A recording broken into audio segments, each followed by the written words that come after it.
So what do you guys want to do today? Dude, you want to crush them all? Nice. Okay. And Canadian females were just exploding, so it just became very obvious to me that I was going to try to find a young female that could sing and then try to use those connections that I made in those earlier trips from Boston and Philadelphia and sort of plug her into my connections in the music business and just sort of see how we'd go. But the biggest thing that I did for Avril was I wasn't going to let her have a record that she didn't participate in, meaning that even if she didn't write anything, she was going to be in the room with the people that she wrote with.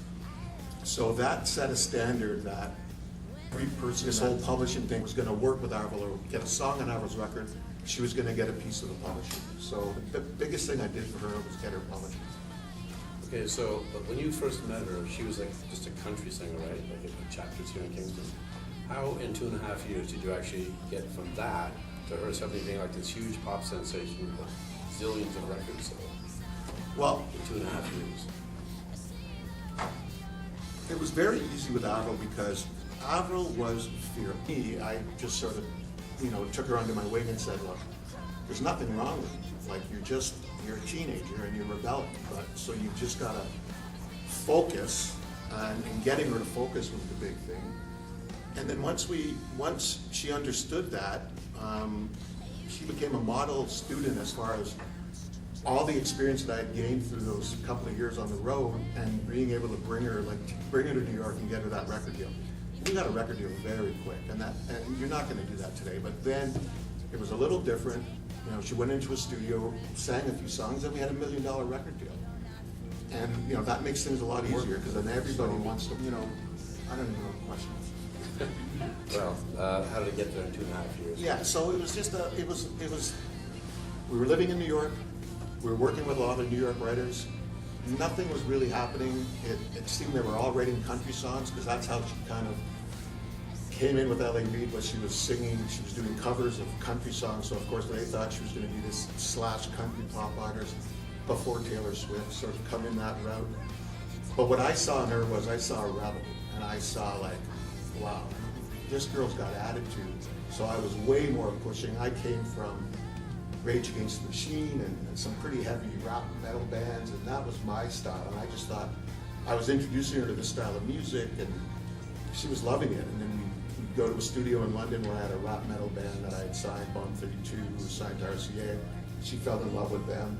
So that progression of her musical taste just changed. And then finding those writers, we couldn't find it in New York because the label was kind of influencing what we were doing. But then once we got away from New York and went to LA, within 2 weeks we had Let Go Rhythm. I mean, it happened that fast. We met Cliff Magnus. So Cliff Magnus had worked with Glenn Ballard, who did Alanis Morissette's record. So Cliff knew nothing about Avril. I dropped her off in the morning, and they wrote this song called Unwanted with grinding guitars, and it was the first song to make Avril's record. But as an example, I played that song for the label, and they were just like, this is not Avril. Like, what are you doing? Like, they thought I was just an idiot. Avril loved it, I loved it, Cliff loved it. The very next day we went to meet the Matrix, and they had a country song written for her, and of course I went through my whole spiel, and when I played them Unwanted, they were just blown away, and they thought, wow. So I left them, I think, at 8 in the morning. I came back at 4 in the afternoon, and they had Complicated written. The Matrix is a songwriting team. Songwriting team. So there was 3 of them, 2 from Great Britain and 1 from LA. And they had the only credit they had at the time was a Christina Aguilera Spanish. Okay, so I'm curious, like the old model of the music industry compared to now, like which did you prefer, and what's the hugest difference, would you say? Well, I love today. Well, first of all, you have to, this is going to sound horrible. 15 years ago, you would have never heard of Adele. It just would not happen. With the weight issue and everything was driven by television and looks. It's the most shallow industry you're ever going to be a part of. So you have to find a niche in there that at the time, like there was very specific things that you could do to get a record deal, and it had to sort of fit in this, this area that to me was extremely shallow. So what it's done now is, I mean, you can put your stuff up anywhere. Like if you look at, oh my God, Bieber's a great example of YouTube. But I wasn't a huge Bieber fan. Now I've sort of come around to sort of respect the fact, whether you like his music or not, the kid worked his ass off. And, you know, it was amazing that he started getting those numbers. So what I'm getting at is that if you want to get a record deal today, it's sort of like sports analytics. Everything is analytics now. It's all numbers. So this is why I tell young artists, like, everything you put on YouTube. So say I start, you know, I start with you and I put your name out there to some people that I want to see your stuff in the industry. I guarantee you the first thing they're going to do is Google your name. So I would highly suggest, if you're an artist, that you Google your name and see what's out there on you, because if you get somebody that does want to help you, you have to be very careful of anything that you put online, because they're going to see it. And if you don't have the numbers to back up, like you're looking at $1 million for a YouTube video or a song that you put out, and if you don't have those numbers, you're not getting a record deal. It's just not going to happen. So I don't know if that answers what you're asking, but I love today because I just feel it's more wide open, and there's just so many different ways now that you can get noticed and you know, get the experience that you need. Yeah. To get Anybody something. can get hurt these days, right? If you really put Anybody can get hurt, but Naturally. yeah. So where I come in this day and age is, because now it's completely changed for me, because now I've got to come up with more creative ways to get my acts noticed. So what am I doing differently than everybody else? So yes, I cheat because I have all these great contacts. So I can take my acts directly to Go, and they're not going to maybe look at the numbers because we won't have those numbers, but they'll take a chance because look at the success this guy's had. So they're gonna take a look at what I'm doing, and they're gonna want to know what I'm doing. But for me, the preparation now is really, it's always about the song. And I cannot emphasize that enough. It is always about the song. That's hugely important, right there. It's always about the song, even if you're not a very good singer, right? Well, you can make a career in music without being a singer. Well, yeah, To exactly. me, Just be a songwriter, for sure. It's absolutely number one. And you can learn to write songs. I don't care who you are. Like, you know, you're meeting these kids that are 15, 16, and they're like, well, I've never written a song. So what? It's a learned art. You might not be great at it at first, but the people that we'd be putting you in touch with to work with, it's a process, and you're going to learn how to write, and then you become more adept at it, and hopefully you become, you know, a writer on your own right, in your own right. Do you have an opinion as to why the major label? Yeah, of course you do. Sorry, that was a stupid question. Why? I have some opinions. Yeah, I know you did. Why were the major labels so slow to pick up on this whole internet sales thing? I mean, like way behind everybody else. We're making gazillion dollars off of artists, and they couldn't care less about any other revenue stream. And it's interesting how it's all changed. So let me go back. So the only thing that a record label cared about, say post 90 or 2007, was record sales, because you know, during the 80s when they changed from vinyl to CDs to, it was just such a money maker, and they were taking like 80% of the record royalties and stuff, and every deal was so corrupt, and every artist hated their label. It was just a running theme. So, and I hated major labels, even though I was a part of them, because of that very thing. So when this explosion happened with Napster, which was absolute genius, you know, Steve Jobs, Apple builds a device to play air, and the labels are suing the company. So the music business. I call Michael a poor man's Joe Cocker. Came through the crack Is the music business going to survive, you think? Yes, Like past, I mean, next year? absolutely. Yeah, music's more popular than ever, and now they're finally figuring out, you know, this streaming thing, and if you think about it, like paying $9.99 or whatever you're paying a month for your, you know, every song, Spotify or whatever. or Apple Music, it's brilliant. It's like, you know, I love it. So yeah, it's going to survive, and I think they're getting smarter. I think it's changing. I think there's a lot of more mid-level companies that are starting these independent labels and publishing companies, and I mean, it's an all-in-one shop. What we've done. So when I came back after Apple, Samantha, Jessica, in about 2013, and having obviously my association with Mark at Blues Fest, and Mark came to me on the anniversary and he said, look, I want to do something different for She's the One. She's the One was, at the time, it was for girls across Canada, any age, and it started about 8 years ago. And the winner was always in their 20s, 30s. I mean, it was just, they were that talented and they were blowing away the younger kids. So I suggested, let's do 13 to 19. We'll create a Hollywood edition. We'll take the winner to LA. We'll do all this fabulous stuff at Sunset Sound, Interscope Studios. We'll work with, big name producers. We'll get a song, we'll get a video, we'll do a photo shoot. So all of that stuff, because for me, what I was thinking about was I need to create a platform now where I can have that indie label, have that publishing company and the entities. So I need money, so I found a very, very good financial backer that was willing to put a lot of money in. Then I went to Mark and we created a company. This was after the fact, but we kind of created this company together where we were 50-50 and She's the One.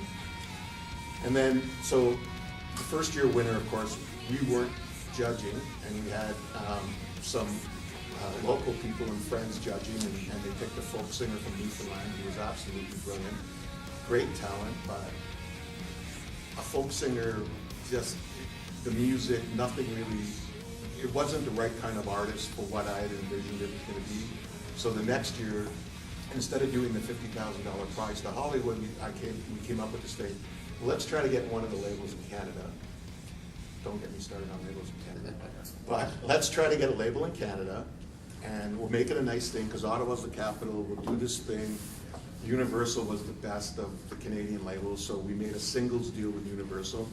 So for the 2015 winner, she would get a single distributed through Universal Music. And everything that comes with that. So working with a producer, right? I mean, everything that would entail releasing a single on radio. So marketing too. Everything. So 2015, it was a girl, Grace LaChance won. And she happened to be from Ottawa. But the 10 finalists were from across Canada. Grace just had this thing about her, this beautiful voice, but more attitude, fearless personality, and she ended up winning. So her release came a year later, which was August 26th of this year, 2016. Her single is still across Canada right now on radio with no promotion dollars towards that. She was the Bell Media Artist of the Month, which means one artist a month across Canada gets picked, their single gets picked to play on all the Bell Media platforms across the country. So we started getting all of these incredible things for Grace and that single, and all of that came out of that contest. And from that, of course, the publishing and touring, everything is sort of, so now in 2 years, we've had this incredible success with She's the One. And of course, we picked our 2016 winner, and now she's going through the same process that Grace went through last year. So we seem to have found a formula, which is like a platform to sort of how we want to kind of release our artists. And we hired everything ourselves. We got our independent radio promotion, we got our own, media people. We got everything. We basically paid for everything ourselves, and it was all under $10,000, which is that's amazing. Well, to get that. Back in the day, before payola. If you don't know what payola is, meaning that record labels would literally walk in with a bag of cash and throw it at a DJ, and they would play your song. And that's how record labels got a lot of their records played on the radio. So today, payola is illegal, so you can't do that, but you can still buy advertising. So, Just a different form of payola. yeah, well, it's always about money. All these radio stations are corporations, and they need to survive by getting advertising. And like I said, we were very fortunate because we had a festival, and we also had an incredible radio promotion guy who wanted to work with us because of the festival and this artist, and we just completely lucked out. But, I'm lying. A lot of it's fixed. I mean, the Bell Media thing, everything that we got for this young lady was because of our connections. Yeah. So it was a lot easier for us to get radio play for an independent artist, because you do have those CanCon laws. I think it's like they have to play 30% Canadian. That's why you hear the hip so much, and a lot of the Canadian bands, although I can listen to the hip all day, but I'm just saying that's why you hear a lot of Canadian bands on radio.